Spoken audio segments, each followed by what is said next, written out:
కేంద్ర ప్రభుత్వం ఒక కొత్త బిల్లు తీసుకొచ్చింది. అదేంటి అంటే 30 రోజులు గనక జైల్లో ఉంటే, ఏదన్నా కేసు విషయంలో అరెస్ట్ అయ్యి 30 రోజులు గనక జైల్లో ఉంటే 31వ రోజు నుంచి వాళ్ళ పదవి పోతదన్నట్టు. ఎంత పెద్ద పదవన్నా కావచ్చు, అది సీఎం కావచ్చు, పీఎం కావచ్చు, మంత్రులు కావచ్చు.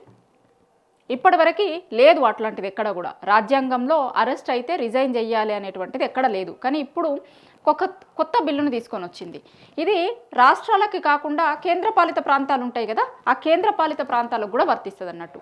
సీఎం కావచ్చు, లేదంటే పీఎం కావచ్చు, కేంద్రంలో కేంద్ర మంత్రులు ఉంటారు, రాష్ట్రాలకి మంత్రులు ఉంటారు. అట్లా కేంద్రంలో ఉన్న మంత్రులకు వర్తిస్తుంది ఇది, స్టేట్లలో ఉండే మంత్రులకు వర్తిస్తుంది, కేంద్రపాలిత ప్రాంతాలలో ఉండేటోళ్ళకి కూడా వర్తిస్తుంది అన్నట్టు.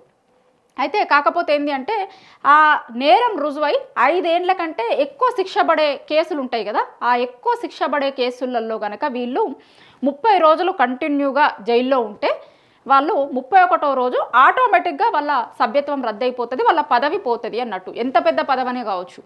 ఇప్పుడు మంత్రులు, ఎమ్మెల్యేలు, ఎంపీలు అది ఇది చిన్న ఇవి కాదు. సీఎం అయినా కావచ్చు, లేకపోతే ఏకంగా పీఎంకి కూడా దీన్ని వర్తించారు. అయితే ప్రభుత్వం ఏం చెప్తుంది అంటే ఏదన్నా పనులు చేసిన వాళ్ళకి అట్లాంటి రాజ్యాంగబద్ధమైన పదవులలో ఉండే హక్కు లేదు కాబట్టి ఇది మంచి బిల్లు అనేది కేంద్రం చెప్పుకుంటుంది. నిన్న పెట్టిర్రు 3 బిల్లులు పెట్టిర్రు. అయితే దీని మీద విపక్షాలన్నీ కూడా చాలా గందరగోళం చేస్తున్నాయి. ఎందుకంటే దీనివల్ల ఎక్కువ నష్టపోయేది ప్రాంతీయ పార్టీలు పోతాయి.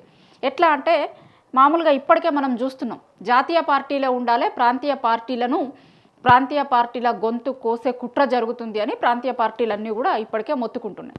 కేంద్రంలో ఎప్పుడు అధికారంలో రావాలన్నా కూడా ప్రాంతీయ పార్టీల సపోర్ట్ తీసుకొని రావాల్సి వస్తుంది. వీళ్ళు ఎప్పుడు పడితే అప్పుడు ఆ రాష్ట్రాలకు సంబంధించిన ఇష్యూల మీద మాకు విజయ్యిర్రి అంటారు, లేకపోతే మద్దతు ఉపసంహరించుకుంటాము అని ఇట్లాంటి అన్నీ ఉంటాయి. కాబట్టి ఉంటే ప్రాంతీయ పార్టీలు ఏదో ఒకటి ఉండాలి కానీ, ఉంటే జాతీయ పార్టీలు ఏదో ఒకటి ఉండాలి కానీ ప్రాంతీయ పార్టీలను ఉండనియొద్దు అనేది జాతీయ పార్టీల కుట్రగా ఉంది అని ప్రాంతీయ పార్టీలు చాలా రోజుల నుంచి ఆరోపిస్తాయి.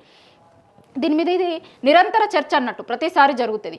ఇప్పుడు కూడా చూసినాం కదా మనం, చాలా ఇప్పుడు కేంద్రంలో కూడా ఉన్నది రకరకాల పార్టీలతోని కలిసి ఎన్డీఏ ప్రభుత్వం అక్కడ అధికారంలో ఉంది.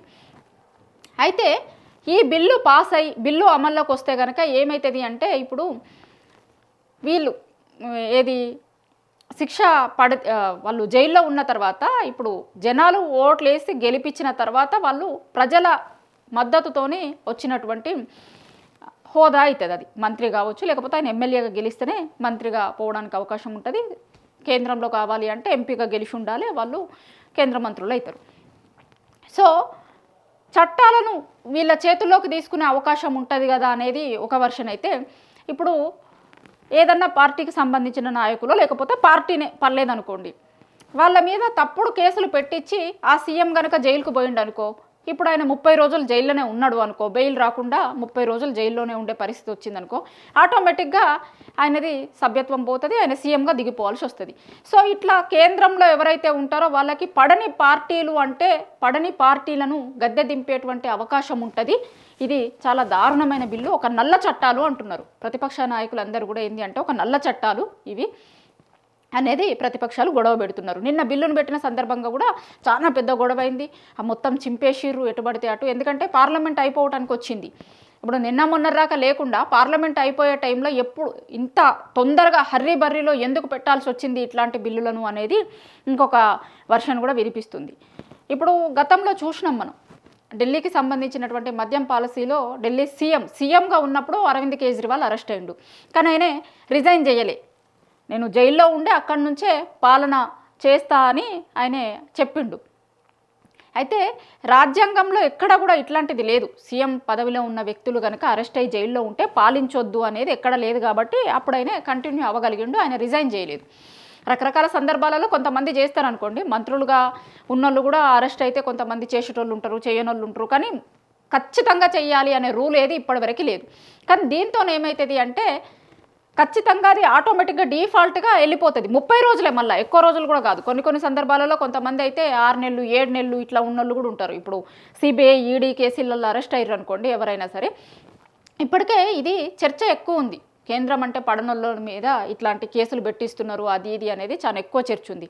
ఇప్పుడు ఈ చట్టం కూడా వస్తే ఇంకా కేంద్రంలో ఉన్నోళ్ళకి బలం చేకూరినట్టు అవుతుంది. ప్రాంతీయ పార్టీల మీదనే మెయిన్గా కత్తి వేలాడదీసే అవకాశం ఉంటుంది. పడనటువంటి పార్టీలను ఖతం చేసేటువంటి కుట్రలో భాగంగానే ఇది తీసుకొస్తున్నారు అనేది ప్రతిపక్షాలు ఆరోపిస్తున్నాయి. గతంలో రాజుల టైంలో కదా ఎట్లుంటుండే, నాకు ఇష్టం వచ్చిన వాళ్ళని తీసుకొని వచ్చి సింహాసనం మీద కూర్చోబెట్టుకుంటాం, సింహాసనం మీద కూర్చుంటారు, రాజులు అవుతారు అన్న లెక్క ఆ పాతకాలం మళ్ళొక్కసారి తెర మీదకి తీసుకొస్తున్నారు అనేది ప్రతిపక్ష నాయకులు చెప్తున్నారు. రాహుల్ గాంధీ లాంటి నాయకులు కూడా చెప్తున్నారు. ప్రతిపక్ష పార్టీకి సంబంధించిన ఎంపీలు చాలామంది దీన్ని వ్యతిరేకిస్తున్నారు. కానీ కేంద్రం అయితే ఈ బిల్లును తీసుకొస్తాము అని చెప్తుంది, తీసుకొచ్చింది. దాంట్లో మంత్రులని లేదంటే సీఎంలనే పెడతలేం కదా, పిఎం స్థాయి వ్యక్తుల్ని కూడా పెట్టినాం కదా. పిఎం స్థాయిలో ఉన్నటువంటి వ్యక్తులు కూడా దీనికి అర్హులే. 30 రోజులు జైల్లో ఉంటే కనుక 31వ రోజు ఆటోమేటిక్గా వాళ్ళ పదవి పోతుంది. దీంట్లో ఎవ్వరూ అతీతులు కాదు దీనికి. కాబట్టి దీన్ని వ్యతిరేకించాల్సినటువంటి అవసరం లేదు అనేది కేంద్ర ప్రభుత్వం చెప్తున్నటువంటి మాట. కానీ మేజర్గా ఒక మాట అయితే ఏం వినిపిస్తుంది అంటే, ఈ కొత్త బిల్లు చాలా ప్రమాదకరమైనటువంటి బిల్లు అనేదైతే అందరూ ఇప్పుడు చెప్పుకుంటున్నారు.